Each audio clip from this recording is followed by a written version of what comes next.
Hi folks, I'm Geordie Brown and I am here today with actor, singer, dancer, Broadway performer, home cook extraordinaire, therapist and counselor, the one and only, my dressing room mate, Thank you. Mr. Todd Hunter. Yay! Hello, Todd. Hello, everybody. We are here at the beautiful Neptune Theatre. I know, we're here together. Isn't that wonderful? We are. Who knew? Who knew? Who knew? We are in beautiful Halifax, Nova Scotia. You're not originally from here, are you? Nope. I am actually originally from New York City. Wow. Born and raised right there in Harlem, USA. Okay. Yeah, I did all of my, elementary, junior high, high school there. I went to the High School of Performing Arts in New York, which was legendary, back then, especially because it was the fame school, right? And this is where that was the only high school specializing in the performing arts. So you were either a music major, a dance major, or a drama major. Okay. And during that time, I was a dance major. Okay. Yeah, and so that's how I became a good, strong, technical, classical dancer. Yeah. Wow. So we really fully don't get to, I think there were moments where our choreographer, Alex, tried to, get some of it out of you. Here doing Rent at Neptune, I feel like we don't fully get to experience you as a dancer. And that's a good thing. And you won't. No, because it hurts. There's a reason why. After a certain point in time in life, you say, let's just go ahead and just do a touch step. A gentle one. It becomes more about arms than it does become about legs. That's why. I'll tell you right now, Todd and I are always the last ones to places at the beginning of every show because we just had so much fun together. Exactly. Chit chat in our dressing room. We just laugh a lot. Let's just face it. We don't chit chat. We just constantly just ramble. There's a difference between chit chat and ramble. We are just like rambling in the dressing room. Oh my God. Now I have to kind of be a fan for a second because this is my first time ever sharing a dressing room with somebody who's been on Broadway. Oh, really? So what was your path to Broadway? What was your first Broadway show and how did that happen? Yeah, so the trajectory is kind of storybook in a way. I started, my first Broadway show was The Who's Tommy. Okay. And I was a swing on that, which was the hardest job you could ever have in theater, especially for that show because no one in the cast did the exact same thing. So if you covered 8 people, which I did, you really had to learn 8 separate tracks. And as challenging as it was, it really strengthened my ability to learn music, to really be on stage and be conscientious of other people, other things, because theater is not just about the performer, it's about all of this stuff that's going on, right? You can't take it for granted just for safety reasons. And that was a wonderful show. That was, typical rock and roll show, and Pete Townsend was very much involved with it. And it was a party show too, because as soon as anyone sneezed, we're like, let's have a party, so off to the bars we go. Right? And that was the first one. I did that from the beginning all the way till it closed, which was, I think it ran about 2.5 years.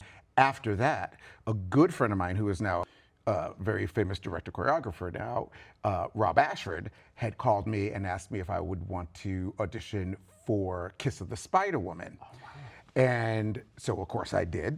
Took a rollover because one of the cast members was leaving, and I played the role of Aurelia, which actually gave me a nice feature scene and a lovely feature song within that play. And it was with Chita Rivera, too. So I had a chance to work with the amazing, legendary Chita Rivera just to be around that kind of energy. And I really just have to say this side note too, because it's so important whenever you get into a show and you're working with somebody who has that kind of prominence and that kind of legendary, iconic status, watch them. Don't just sit in the dressing room or, chat backstage. Get out, watch in the wings. They are a legend because of a reason. And you do learn visually, right? And it's almost kind of osmosis because you learn the craft of entertaining a theater audience and that it's not just about you. That was good. And then after I finished that, I was offered a part in Victor Victoria, which is back at home on Broadway, which I played the jazz singer. my friend Devin Richards, he actually originated the role. He left and I took over for him. Luckily, Julie was still in the cast, who was absolutely... Julie Andrews. So yeah, Julie Andrews. I'm dropping, boom, drop name. Right, so... Jules and I. Okay. Yes, so... all the members. Right, so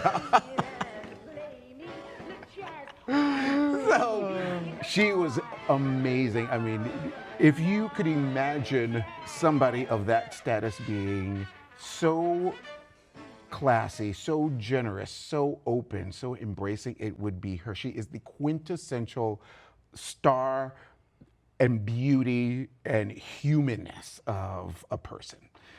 Her husband, Blake Edwards, unfortunately he passed away. He was hilarious, and he was famous for all the for 10 and for all the Pink Panther movies back in the 70s and 80s, I think. Funny. So at least I got to meet these incredible people throughout my career, and each and every time I learned and watched what they did because they were all so different, right? Mm-hmm. But they knew what they were doing. They knew the craft. They knew how to respect the craft, knew how to respect the theater, and most of all, knew how to respect the audience, right? Mm-hmm. To really pull the audience in. Anyone can sing a song, right? But it's whether or not you can translate that song to the audience so that the audience actually feels something, right? So it's not about you, it's about your craft and able to kind of permeate the audience. Julie then left the show. Liza came in and took over for her for about a month or so. Minelli. Liza with a Z. So...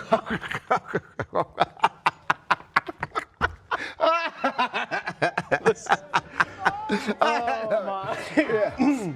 And she was fabulous too. She's another, I mean, let's face it, Liza Minelli back in her day, you couldn't beat her with a stick because she can entertain like nobody's business. If you watch those old videos of her, and she talk about delivering a song, she could take Happy Birthday and make you feel a whole range of emotions with that. And again, watched her and she was so gracious and so fun to be around. Very present with the cast, very good. And then she left. Julie came back for a bit. Julie left. Then Raquel Welch came in. Raquel was there for, I think we sustained after that for like 7 months or something. And then the show closed. So then once that was over, my next show was Sideshow, which I loved. And Henry Krieger, who also was the composer for Dreamgirls, he wrote that music. Phenomenal time to be part of another original Broadway show where you're really fully in the process of them adding songs, adding parts, cutting parts, so all those emotions when you think you have a solo and they're like, nope, and you're like, oh, well, there's that, right? It's for the betterment of the show. In that, I covered a good friend of mine, Norm Lewis, who I think you might know. And that was actually a good time. And I actually did like, in this one instance, covering somebody because it gave me free time to not be in the theater. And I was back in that day, we had cell phones, but they also gave us pagers, the beepers. Right. And there was some regulations where you had to be 15 minutes within the theater and stuff. But luckily, knock on wood, well, I guess I don't need to knock on wood anymore, right? It's over. Show don't exist anymore. Right? So knock if you want. Right? So, but that was fun, and Norm and I are really good friends too. We became good friends. Norm also did the Who's Tommy with me in the original cast too, so we stayed friends ever since then. When Sideshow closed, I moved out to LA with my then partner because he was an amazing, still is, and a brilliant singer-songwriter. And it made sense for him to go out to LA to kind of play out and do the scene there because he already kind of burnt out from New York. I, at that time, also was doing a lot of singing, songwriting of my own original material, and so I was performing out a lot. But I was also looking to do more TV or film, and I did a couple of productions out there in LA. Like I did a production of Pippin where I played the leading player, which that was a role I always thought and I always wanted to do, was tailored to me because it was a great dancing role. It had a great song list, right, for that character. And you had to be a really good, strong actor to take on that role, to really play the dynamics of it. So I loved doing that. And then I took a break from the business, did a regular job where I became a director of a health education theater project in Los Angeles. And then I got offered Lion King. to play Bonsai, one of the three hyenas. That was fun. Very hard on the body, for sure. And I wasn't one of the dancers. I was like, Bonsai was a hyena, but because of body positioning, it really did take a toll. I do want to say, before I got on Broadway, the process or the progression was from high school. I knew that I wanted to become stronger singer and stronger actor, so I always was in class. I was like that old kind of story of Diana Ross, everybody else was going to etiquette school and doing 5 hours and she'd stay there and do 10, right? And so I had that kind of drive or that kind of hunger to learn all that I could possibly learn and to fine tune the talent that I have, right? From then, I did I was Jennifer Lewis's backup voice, right? It was me and my best friend to this day, Lee Summers, who we talked to on the phone not too long ago. And there was also, who was the accompanist, Lon Hoyt, who is an amazing musical director also. And he's probably done about 400 Broadway shows, and funny. But yeah, you all had no fun at all with that group. Whatsoever. We went to Monte Carlo, so we were there in Monte Carlo doing Jennifer's act. And, this was years and years ago, but we all became such fast friends, right? And we still are very close with each other. Sometimes we even do like our little group Zoom together. So it's, me, Lee, Lon, and Jennifer on there. And it's lovely. It's really, I'm so blessed with the people that I have encountered, maintained and sustained in these friendships, because it's so important. I mean, in theater, you're close, and then you just kind of go away sometimes until you find other people that you really click with and you really build and anchor into those relationships, right? They have such value, especially as you get older, you realize that. Yeah. The other person I do want to speak about too, who was so very, very prominent in my life and pivotal, was a good friend of mine. His name was Maurice Hines Jr., right? And I think you might know him from Hines and Dad. He's also Gregory Hines' brother. But he was a phenomenal entertainer. So I also did his act. There was 4 boys and him, and I would also be his assistant choreographer. And watching, he is the one that I really, between him and Jennifer most of all too, how to entertain an audience, whether it was in a dinner theater cabaret audience of like maybe 50 people, 25 people, or if it was a huge, stadium or something. Couldn't beat them with a stick. I love that phrase. Maurice was unreal. I mean, that's that old time showmanship. And again, I learned so much. And to this day, I still do a lot of his tricks, on how to hold the audience, how to communicate with the audience, how to appreciate the audience, We did our first show together. First, he choreographed a show that never made it to Broadway. We did a national tour in the States called Satchmo, the Louis Armstrong story. Right. Phenomenal. He did a great job with that. Then we did a show called Harlem Suite. And so Maurice was starring and Jennifer Holliday was starring. And that's another phenomenal kind of amazing. I mean, that voice, I wish to just watch in the wings, just try to look down her throat and say, how is that even happening? Because it was just unreal. It was just beyond, there was no words. It wasn't even sensational. There was no word for the godly, it was like, I don't know if angels or a piano went into her throat, but it was just a freak of nature in the most blessed, glorious way. I had a great time in that show with her. And then she left and Stephanie Mills came in, which was lovely too. We had a great time. And Stephanie is another brilliant person who was just so anchored. And she comes from theater, and I learned a lot from her. So then after those shows happened, I met another choreographer named Scott Salmon, and he would direct and choreograph the Miss America pageants. And so one year I did that, and that's actually still on YouTube, which is hilarious. And by that time, you gotta show me that. Oh, I will. And by that time, I had learned all from the legends on how to snatch focus, and how to do it, because it was all these boys, and it was, with all the contestants. But he choreographed these numbers, and I was like, and at that time I was a really strong dancer, so I had all this facility, flexibility, and everything. I was like, got it, right? So, and then he choreographed and directed the Radio City Music Hall Christmas show and the Easter show, and he put me in those, and that was great. So it sounds like I've been working seamlessly, but I've not. It's not. I don't want to paint that picture either.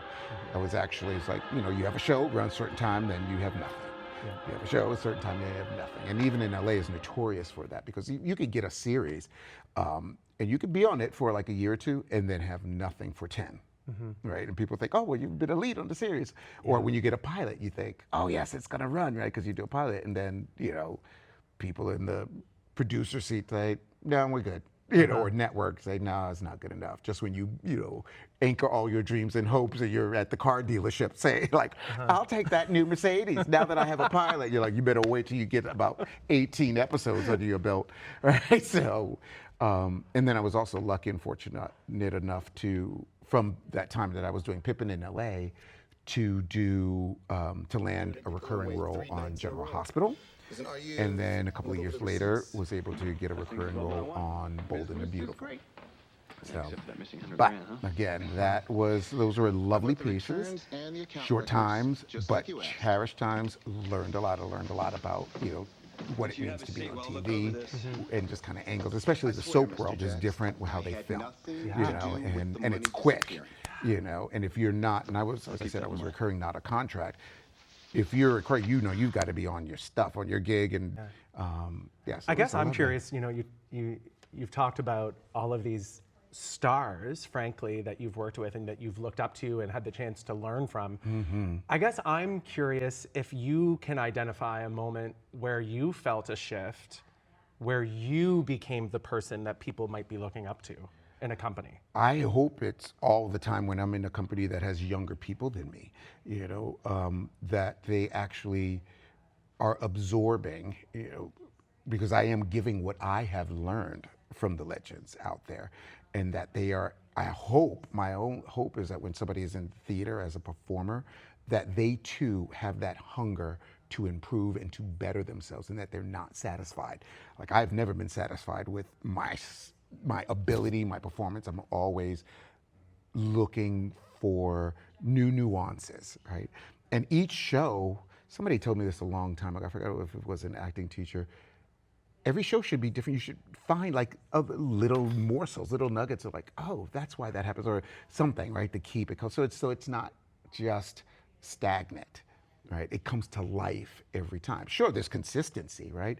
But there can be something new, you know, without having to make a conscious decision to change the thought or the direction in your character's tracking, right?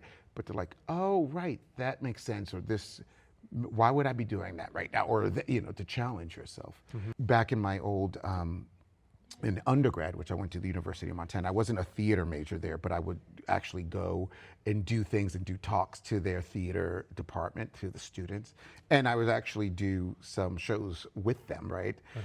They were really hungry, and they were always so appreciative just to watch, you know, and they would always ask questions or just be curious, right, about what it was. But I've never had like that kind of shift where there's certain times I feel proud of what I do, but to really take on and own that sense of status, you know, I don't know if I've ever had that. I'm always appreciative when people greet me after this show, for instance, right, after playing such a very deeply emotional role. Is it, I mean, but you're spectacular on stage, but then there's also, Say it again. There's also, spectacular.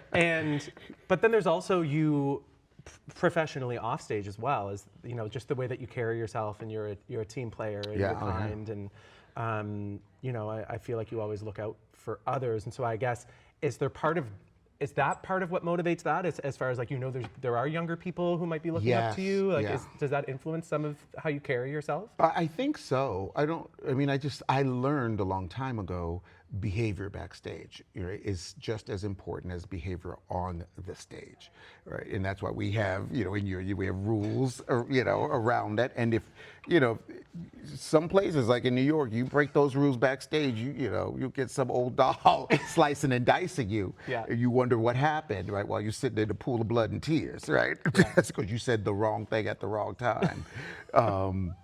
I think it's important to be very respectful, be kind, and be a giving performer, right? You don't have to like everybody, but you can be kind and giving as a performer. When you get off stage, you don't have to talk to nobody, right? Because even that's respectful, right? Because you're not trying to be somebody's best friend when that's not sincere, right? Or you can be somebody's best friend, but that is really up to the two individuals, right? To really meet each other. But kindness should be universal, and kindness and respecting somebody else's process while they're in this craft is essential to the betterment of the respect for the theater experience, right? And to your fellow actor, right? Yeah. And even on stage, you know, you have to, somebody had told me a long time ago, I always look at ways, how can I best be the most generous actor on stage to the other actor? Still doing my work, doing everything, but not missing a beat, meaning for the other person, like, oh, right, they need something to motivate them to say that or do something. And I love that challenge. I love investigating and seeking it out, right? Because then it feeds me too, right? Yeah. And it also, you never, like dancing, you kind of, there is a time limit on it as far as what you do dance-wise, right? After a certain age, it's like, you ain't gonna be kicking that hard. Nor is anybody gonna ask you to kick it. You know, Alexandra, I'm sure she was about to say, all right, Todd, I need you now to drop into a split and roll around the stage. Me too. That's what I would have told her. But there is a certain thing, right? I'll always be able to move well, and I know my body, and I know how to, you know, do it for the stage and make it make sense, right? Yeah. How to play angles, right? Or even in singing, like I know that I will not be screaming up in high heavens anymore unless it's smartly done and the moment dictates something, right? It becomes organic, not showy. Acting is the one craft that you can never age out of, and you can never, ever like stop learning, right? There is no magic number to stop. You can go to class all the way up until you're 90, you know, or 100, because there's always something new to learn, always. Whether or not it's from different, you know, schools of acting thought, you know, from Uta Hagen to Lee Strasberg to, you know, Meisner, which is what I studied, Stanislavski and all of that, but you can never stop. You know, and it's so important. I see, fortunately, I've been around a lot of young actors, especially those who are in university systems who, because they're in the study environment, they're really learning, and they can be very specific, and they can actually ask, you know, very specific questions. And then I've also been in like professional environments too, where they assume, right? Right. And which may not necessarily be the best thing, because as I said, anyone can do a role. But can you be the role? Right? Can you really embody the role? Can you sink in? Yeah, you can deliver it and be as, you know, you'll be fine, right? But if you are really in it and you are really anchored, that's the respect for the audience, because now the audience is going to really have their own moment of catharsis or pathos, if you will, right? So. How did you possibly end up in beautiful Halifax, Nova Scotia? I swam. No. Across the Bay of Fundy, you left Bar Harbor. I did. I heard it was a lovely lobster grilled cheese sandwich there. Very few sharks, I'll have you know. So, you know. Yeah, what made, how did you end up here? So I lived in LA from 2000 to 2018. Within that time period, I rented my house out, and I finished my undergrad, which is at the University of Montana, because when I graduated high school, I only went to university for 1 year, but I started working right away, and I was like, I just graduated from performing arts high school. I'm gonna be a star, right? And I started, you know, working. I got some beautiful national commercials and stuff. So I did not return to university when I was young. And then luckily my career did what it did. But then there was that big economic turndown back in 2008, 9, I think it was in the States. I'm not sure if I'm sure it happened here too, right? Yeah. And all the unions were on strike. And I remember going to a Actors Equity in the States. They also have a program called the Actors Fund and the Actors Work Program. And so they really take people who are like, having hardships or transitioning out of the business and really kind of retrain them, right? And build a new resume for them to go into the kind of workforce. I remember normally in the orientation meeting, the person who was leading it, she had said, and I remember this so vividly, she said, normally for these orientations, we usually get about 6, 8 people. She goes, today there are 40 of you here. And she goes, that's the common thing now, right? That's how everybody was so much unemployed. They went around the room and people were saying what they did and, what's going on, and very briefly. And I remember one, lovely lady standing up and saying, I have an MBA and Target won't even hire me. And that scared me to death because I didn't have a degree at all then, right?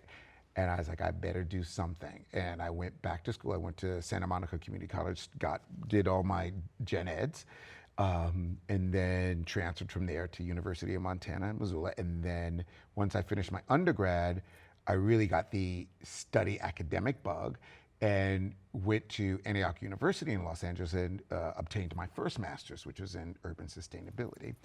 After that, once I finished that program, I took a year off and I was like, what am I gonna do? And then, all right, sold the house, was driving back cross country, talking to myself as I often do, and thinking, where would I go? What am I gonna do? I don't wanna be back in New York paying $3,000 to $4,000 for a studio apartment and without a guarantee of work, and who knows, right? And then I also said, well, thankfully my grandparents live up in a beautiful small town in Connecticut, and I was like, love it there, can't live there full time though. And as I was driving, I heard a voice said, go to Canada. And I was like, oh, okay. So I said, if I go to Canada, where? And I said, well, if I go to Toronto, I know a few people, like 2, right, at that time. And then that same voice said, why don't you go to Montreal? Because you've never been to Montreal. And even with all the tours that I've done, every time I joined a tour or went on a tour, they either went to Montreal already, weren't going back, or they weren't going to Montreal, and I've always wanted to go. So I was like, okay, so how am I going to get into Canada legally and work, right? So I looked online at the, more of the Anglophone universities with McGill and Concordia University, happened upon a program at Concordia University called drama therapy, which is in the creative arts therapy. Wow. And it married my undergrad degree in psychology with my career of theater, right? Then I moved up to Montreal by myself. I had rented a U-Haul. I had all the stuff that I brought from my house in LA, the stuff that I wanted to take. The people, I left the other stuff in the house for the people who bought it. And then driving, I'm crazy. It's just like insane. When I think about it, it's like, how did I ever do that? Great choice. Like, Montreal is my second favorite Canadian city next to Halifax. I love it. I adore. And I think a lot of my best decisions come from talking to myself in my car. So yes. I can relate. Totally, it's so true. So I was like, and I'm just thinking like, I had all this stuff in a U-Haul truck, driving from Connecticut up to Montreal, crossing the border, all of that by myself. There was nobody. Here we go, just go, right? My friend Alexis, I always said that. You just go, don't think about it, just go. And drove the U-Haul van truck. It wasn't even a van, it was a big old, long truck, packed. Got to the border, I'll never forget, the guy, the border inspector, it was it was almost annoyingly irritating how absolutely gorgeous he was. I was like, I hope there's some contraband in this car, because you could take me in right now, Francois. I didn't know what it is, but I was like, yeah, we're going to have problems me crossing this border right now. I may not make it to Concordia. But anyway, so I stayed in Montreal for the whole program for like 2.5, maybe about, close to 3 years. And then when I graduated, a friend of mine, she was in my cohort, she said, oh, you should go to Halifax because they have a very large, prominent Black and Indigenous community, and they also have very few Black or Indigenous counseling therapists. Mm-hmm.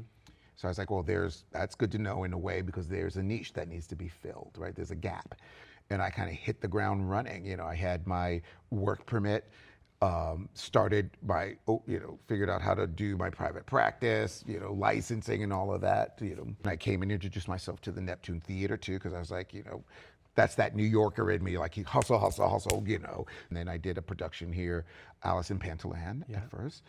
And then really started to move away from theater, unless somebody asked me to do a one-off to sing somewhere. I didn't mind doing that because that didn't take too much time. I never told you this. What? I'm telling you right now. But when you very first moved here, somebody connected us because at the time I was an independent theater producer.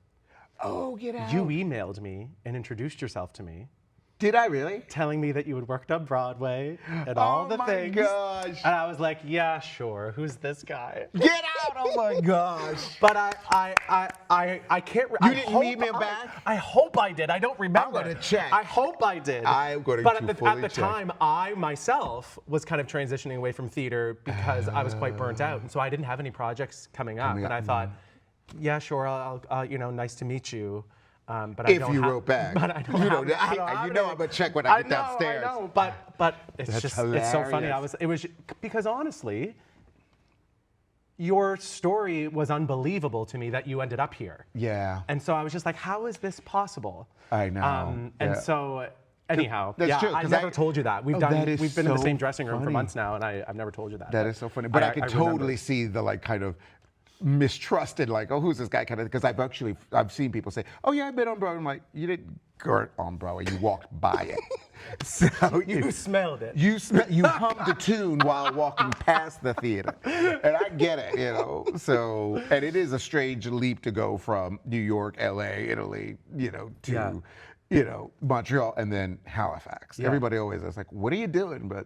But it's been great. It's been fruitful, and it's been lovely for me here. Yeah. Do you like it? I mean, it's got to be a change of pace from. It's totally very much. I thought when I moved to Montreal, the reason why I like because I was like, oh, it's a great smaller city, and then I moved here, and I was like, oh, but this is a small city, right? And it's a beautiful city. It's very warm and friendly.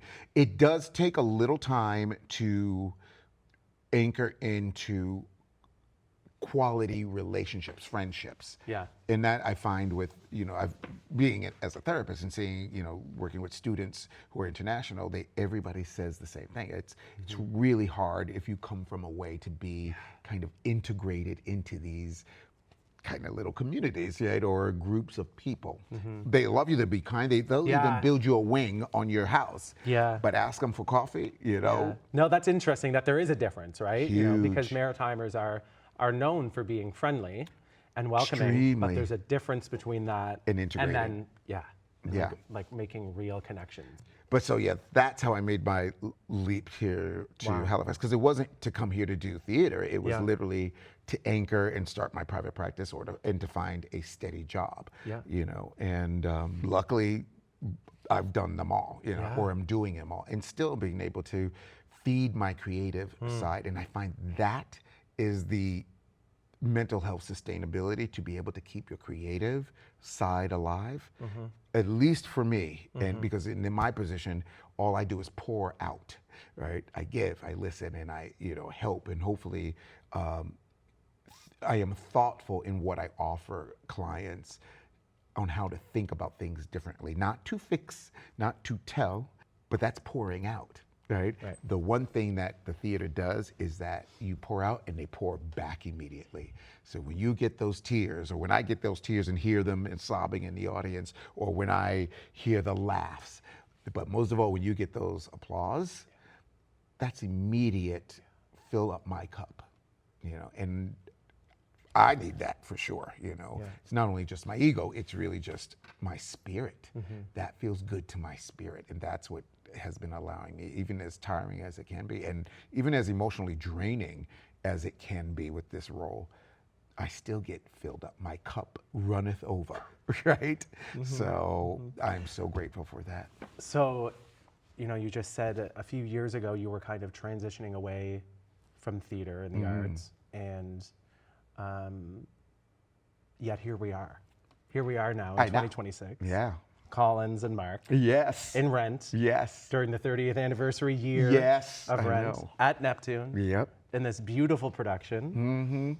And I don't think it was random that you decided to come be a part of this. This production? Yeah, that I don't think that this was your, if we want to say that it was your way back in.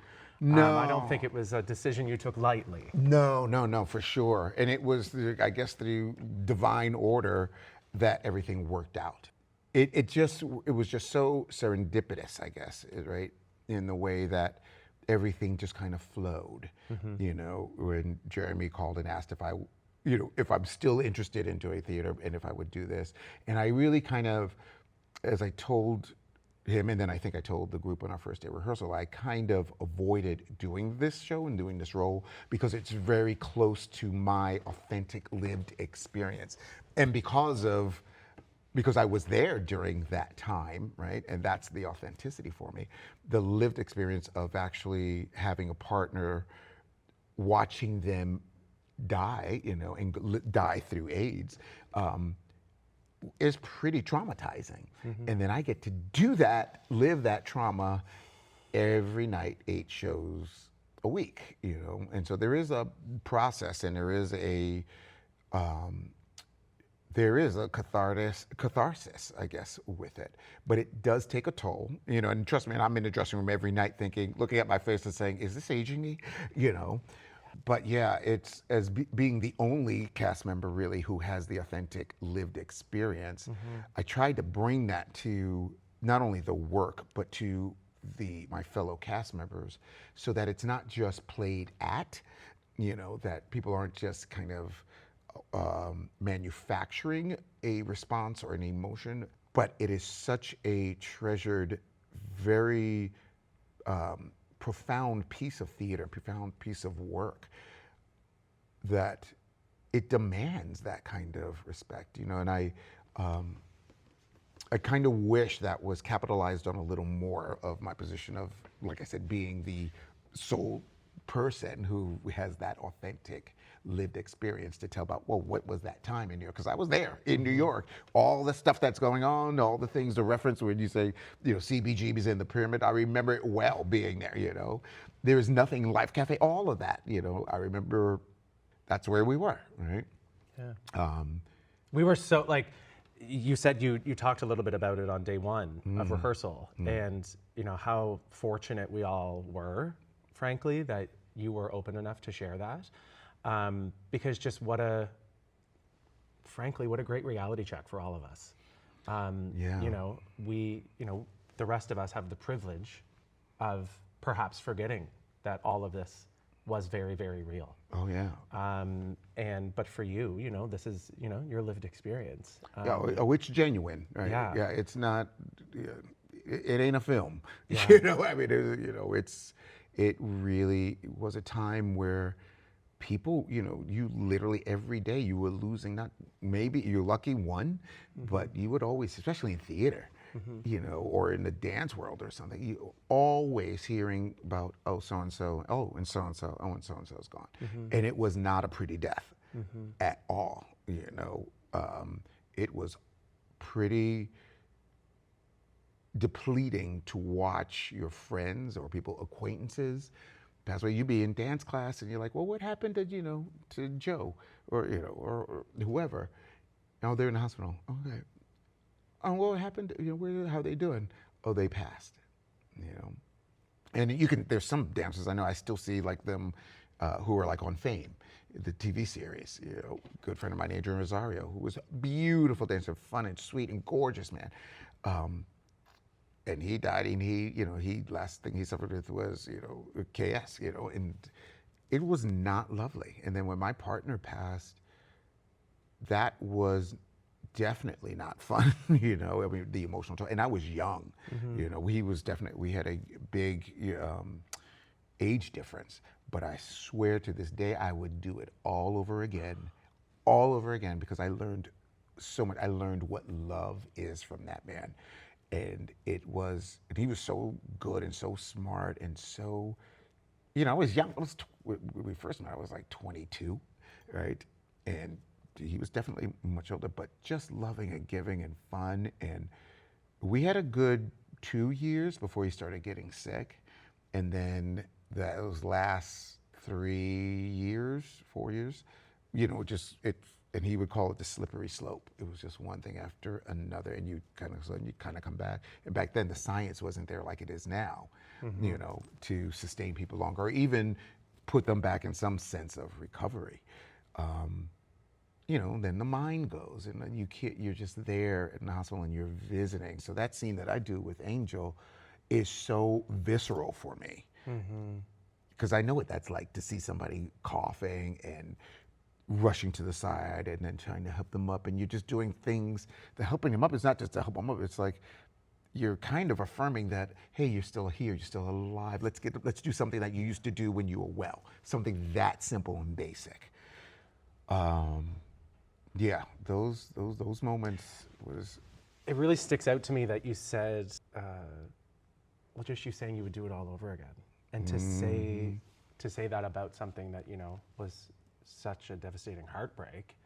I feel as though it says a lot about where you are as a person in your life right now, and I wonder if your ability to look at it in that way is also kind of connected to the fact that you said yes to doing the show right now as well, because in many ways, you're going through it every single day, and I probably, you know, was in some way. Yeah, I probably wasn't emotionally ready to do this before. Now it's probably all of the skills, the tools, the coping mechanisms that I have from being a trained therapist.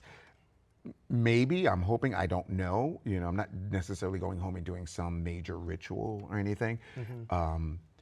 I have great friends. I have, like I said, my best friend, Lee Summers, who we, you know, talk and we laugh. And I think laughter for me is also very healing, right? And so as long as you have somebody in your life that you can just full on laugh and carry on with, that is the most grounding, most important thing. Something that you said really kind of touched me was that, you know, trying to do things that the person did when they were well, when they weren't sick. And you know, just how important that can be. And I kind of think about, that's one nice thing about this musical, is that it's not just being depressed and down in the dumps and in despair the whole time. It shows that these people who are going through hardship, who are marginalized by other people in society, also have joy. Yes. Also have expression, have relationships. Yep. So I feel as though that's something that the show does well. It really does. I think if you look at how like everybody's relationships, no matter how anchored, positive, loving, or how turbulent, dysfunctional, they still find moments of joy with each other, right? And we get to see those real moments of joy, right? So it's not just a kind of monolithic emotional experience, right? It's completely multi-layered and multi-dynamic in the human experience of a relationship. Because even in your relationship, right, you're gonna have moments where it's just not, you know, where you're like this, and then you have moments where it's just lovey-dovey and cuddly and all of that, right? That's being human. That's called being alive, right? And participating in that actual relationship in an authentic, honest way. This musical does demonstrate it, and you know, and I think Jeremy really directed it so that the audience can see that and that the actors can play that. Even with our relationship, right, the three of us, I always am so happy about that, because I love it that the audience sees that we're all good friends. Like the three of us are buddies, right? That chemistry is there, and maybe it's there because we're, you know, the three of us are just friends too, right? But it's lovely, especially in the final scene, right, in the reprise of Santa Fe, where we're like anchored. It's one of my favorite parts of the show. Me too, right? Mine too. So to show that it's, you know, the experience is real, right? The living experience of what we do as human beings is real. So, yeah. Wow. Well, I do want to thank you. I'm so glad. Well, thank you for talking today, but also, you know, even aside from getting to perform the show with you, I want to just say, as a Haligonian, how just special it is to have you here on this stage doing this role in this show right now.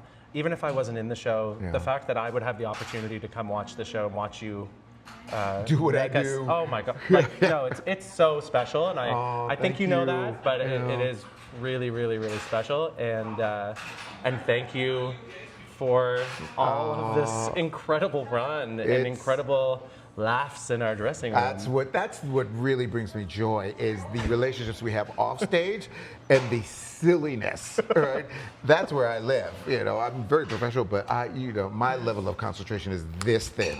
Where somebody smiles, as we always do, because let's just face it, be honest with everybody, we can sometimes push the boundaries on stage, right? Which is lovely, and I love that. That really is glorious. So I thank you for being on the stage with me. I get to witness your gift, your talent, and everything too. So it's lovely. Thanks, Todd. Yeah. Well, Rent is running until August 30th at Neptune Theatre in Halifax. You can get tickets and showtime info at neptunetheatre.com. Yep. And thanks so much for joining us Yay. today. Thanks.